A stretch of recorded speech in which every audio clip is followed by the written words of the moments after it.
Xin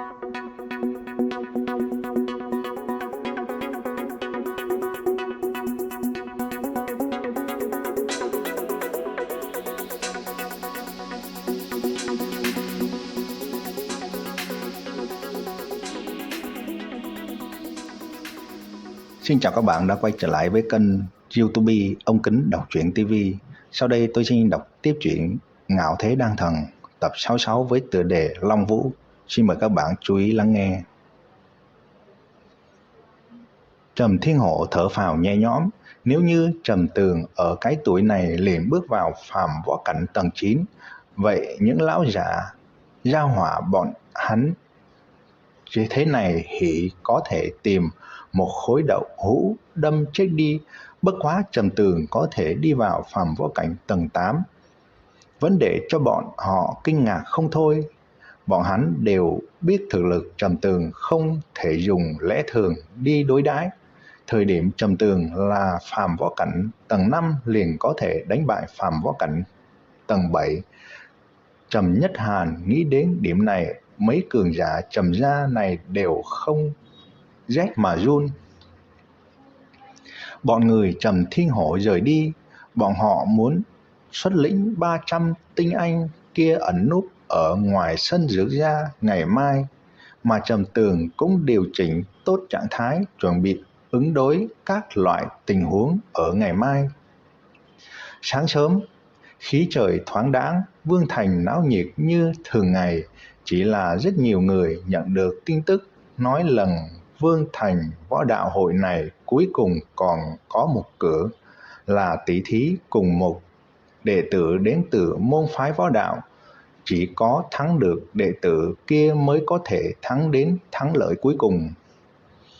Nghe được tin tức kia, trong lòng Trầm Tường thầm mắng, hắn đoán nhất định là Trầm Phú Vinh kia gây ra, chính là vì để hắn không cách nào thắng được quán quân Vương Thành võ đạo hội.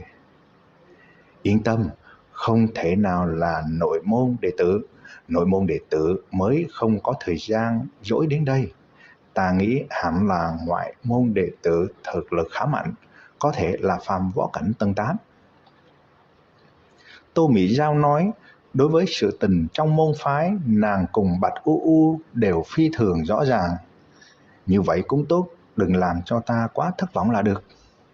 Trong lòng Trầm Tường dâng lên một trận chiến ý cao vút. Trên quảng trường trước đại môn Dược gia đã tụ tập mấy vạn người, đây là trận chung kết.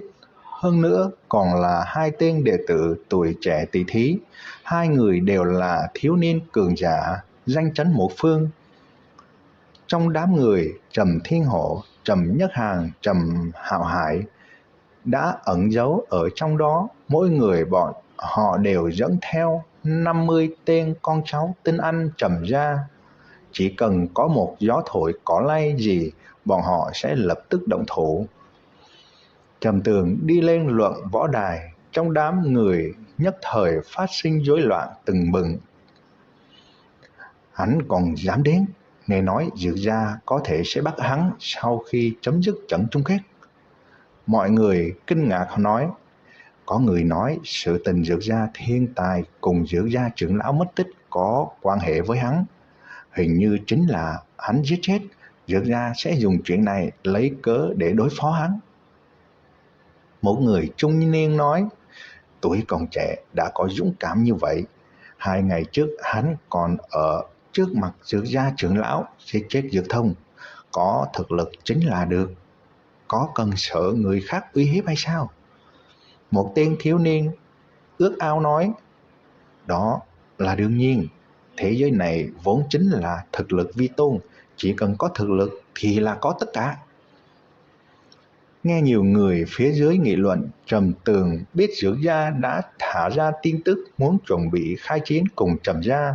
Đây là một loại tín hiệu ở bên trong tranh đấu là rất thông thường. Một ít thế lực đều là thông tin qua tin tức ngầm đến cảnh báo hoặc là uy hiếp những thế lực khác.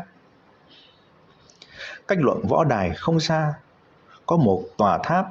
Trong tháp ngồi rất nhiều người quần áo hào hoa phú quý. Ở bên cạnh Bọn hắn còn có rất nhiều thị nữ cùng thị vệ, vừa nhìn liền biết địa vị bọn họ không phải bình thường. Hoàng đế Nam Quốc Vũ cũng tới quan sát chiến đấu, đến tiếp sức cho nhi tử mình. Nghe nói có không ít đại nội cao thủ phi tận bên trong hoàng cung cũng tới.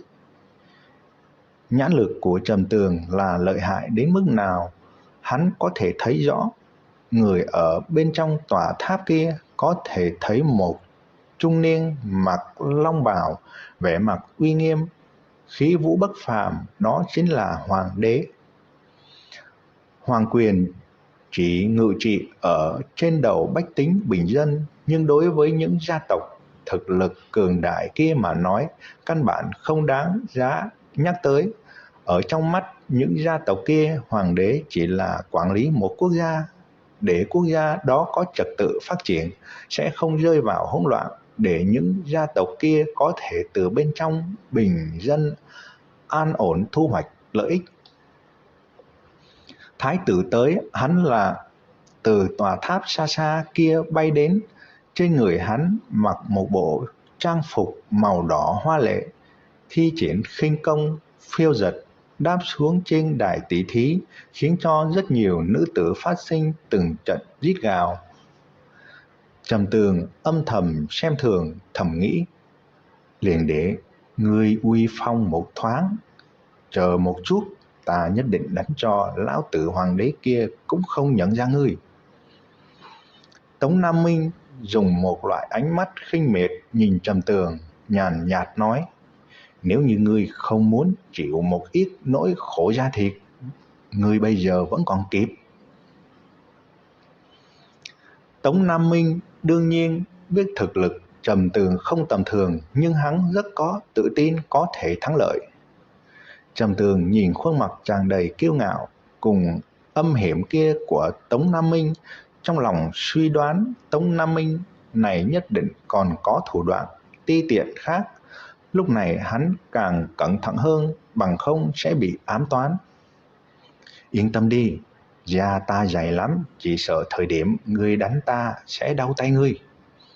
Trầm Tường đáp, hắn nói là lời nói thật. Không biết trời cao đất rộng hay sao? Tống Nam Minh lạnh lùng hừ nói, cố ý tăng cao âm thanh để mọi người trong sân có thể nghe được. Thấy Tống Nam Minh cố làm ra vẻ, trong lòng Trầm Tường âm thầm buồn cười.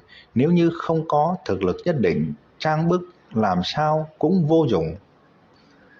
Bắt đầu đi, nếu như có người xúc phạm quy tắc, hậu quả các ngươi tự nhìn thấy. Một lão giả mặc áo xám nói, hắn không phải người Dược gia mà là một võ giả có bối phận rất cao, nghe nói là hậu nhân của người khởi đầu võ đạo hội. Tống Nam Minh đã xúc phạm quy tắc, chỉ là không có chứng cứ mà thôi. Vì lẽ đó Trầm Tường cũng không có thể như vậy đối với hắn. Vừa bắt đầu, Tống Nam Minh liền cởi y phục màu đỏ bên ngoài ra, bên trong mặc một bộ quần áo bó màu vàng kim, giày màu vàng, xem ra phú quý bức người. Ngày hôm nay liền để ngươi kiến thức võ công hoàng thất Nam Vũ Quốc chúng ta một chút, cho ngươi biết lợi hại của Long Vũ một chút. Tống Nam Minh nói, cả người đột nhiên tuôn ra một cỗ khí tức kỳ lạ. Cỗ khí tức này rất giống thanh long chân khí của Trầm Tường, chỉ bất quá ít đi một loại cổ lão cùng khí thế uy nghiêm. Long Vũ đây là một loại vũ cổ lão kỹ, trong truyền thuyết là thời điểm thần long hóa thành người du lịch dân gian truyền thừa xuống võ học. Sau khi thi triển có thể nắm giữ khí thế cùng sức mạnh giống như long. Đây chẳng qua là truyền thuyết, lợi hại là nhất định, nhưng lợi hại như long thế là không thể nào. Thấy trên tay nắm Tống Nam Minh kia gân xanh lưu động, mọi người không khỏi kinh hô lên, bọn họ không nghĩ tới có thể chính mắt thấy được Long Vũ. Các bạn vừa nghe xong truyện Ngạo Thế Đan Thần tập 66 với tựa đề Long Vũ. Ở video tiếp theo, tôi xin đọc tiếp truyện Ngạo Thế Đan Thần tập 67 với tựa đề Ăn miếng trả miếng. Xin mời các bạn chú ý theo dõi. Xin chào và hẹn gặp lại.